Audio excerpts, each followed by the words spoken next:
Hey, what's going on, everyone? It's K. I am in the SAV. I almost forgot where I was. Kim out of Savannah, Georgia.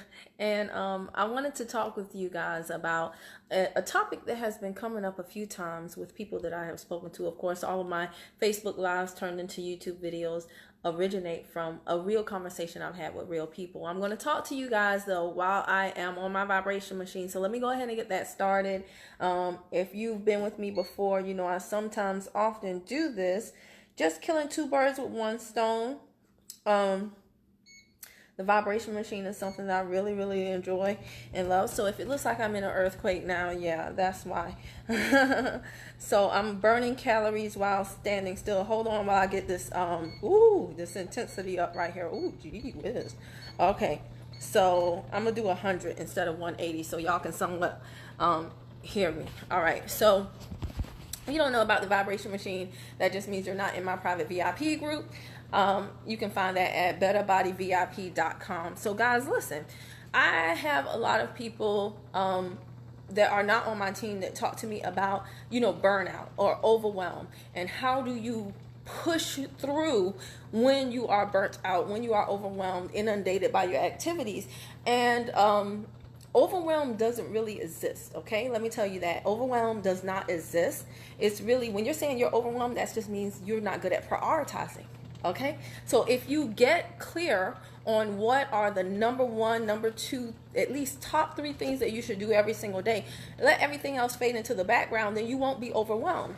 But we have such unrealistic expectations on ourselves that we try to make this list of 20, 30 things to do, and we create these to-do lists that every day they just grow more and more and more, and they never get smaller. And that's how we become overwhelmed, because we're looking at this list of 20, 30, 50, this growing, the list grows like gremlins, right? We're looking at this list of things to do, and now we're overwhelmed because we don't have a focal point. We don't have a compass. We don't have an internal GPS to guide us at what are the top things to do on the list and what are the things that are not so crucial.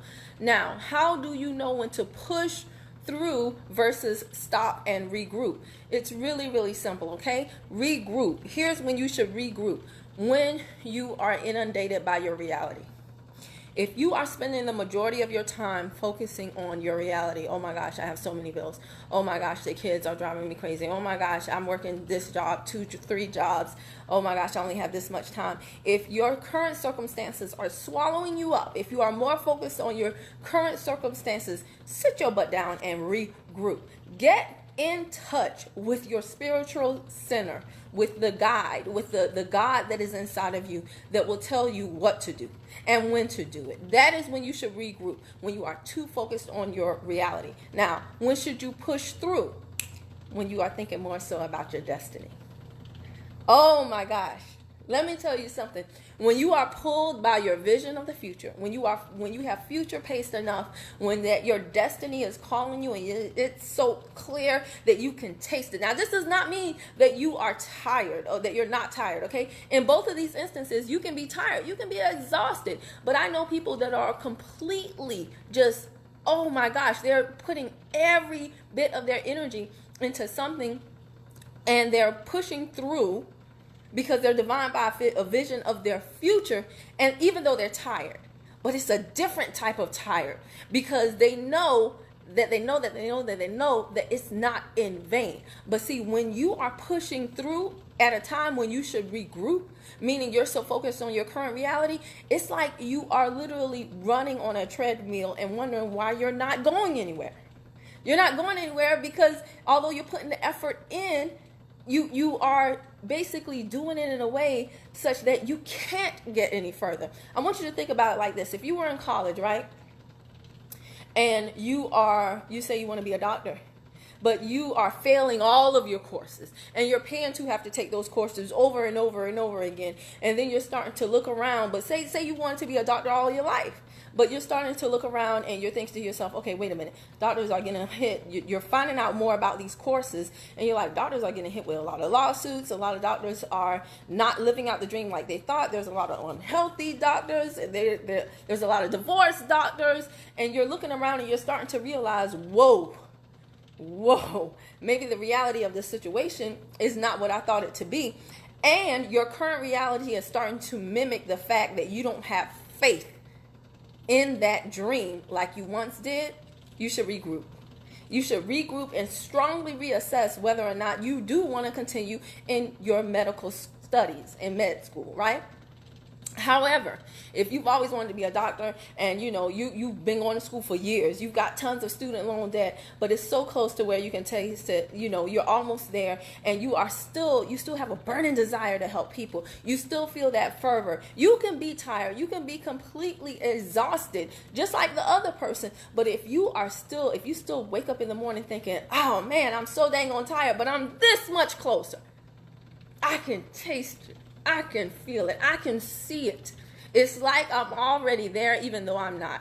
Then that's when you push through. That's when you continue to sign up for. Okay, I got to do something about this phone space.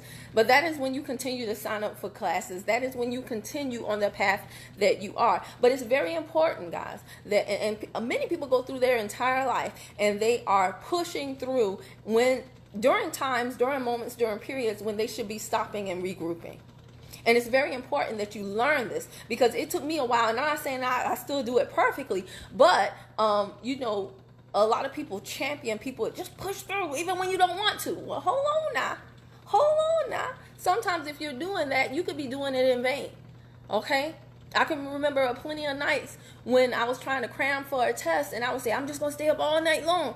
And I would stay up all night long and wake up, and I had fallen asleep on the books hours ago. It would have been so much more beneficial for me to go to sleep at midnight, get me a good 3-4 hours of sleep, wake up fresh, and then study with a clear mind, having gotten some rest, versus trying to push through, and it all was in vain anyway. So this is really, really important. I see people make this mistake often when they are following their dream. They are pushing through at times when they should regroup, reassess, reexamine, and reorganize things in a way that if they really, really want what it is they say they desire, if they desire that destiny truly, they'll start to regroup so that they can work smarter, right? So they can be more efficient. Remember, automate, eliminate, and delegate. They will start to really, really think about those things instead of, I'm just going to try harder.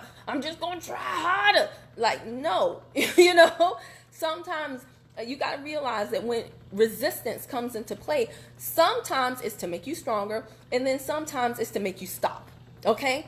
A lot of times when resistance is introduced into something, that means that there's probably something you shouldn't be doing, or something that could be done differently. Remember, if you go to a door and it says push, I don't care how hard you pull, you're not opening up that door. So don't think I'm just gonna try harder. No, it could all be in vain. So guys, there you have it. Where am I at? Oh my gosh. Okay. Woo. Okay, I got 20 more minutes, but this first round of 10 minutes is going to stop shortly. All right, so I really hope this helps someone. I really want you to think about this and probably watch it again, share it with someone that you think would need to hear this message, because I'm telling y'all, although we celebrate people that push through even when they didn't want to, there are times, quite often, when those people could have gotten to their end destination so much quicker, so with expending so much less energy, if they had stopped along the way and they had regrouped. And really, really understanding yourself, understanding your vision, and listening to the God inside of you, the Holy Spirit inside of you. Hey, Dorothy, and hey, everybody else that joined. Guys, if you're watching on YouTube, it originally began as a Facebook Live. So that's the people I'm talking to, the people that joined me live.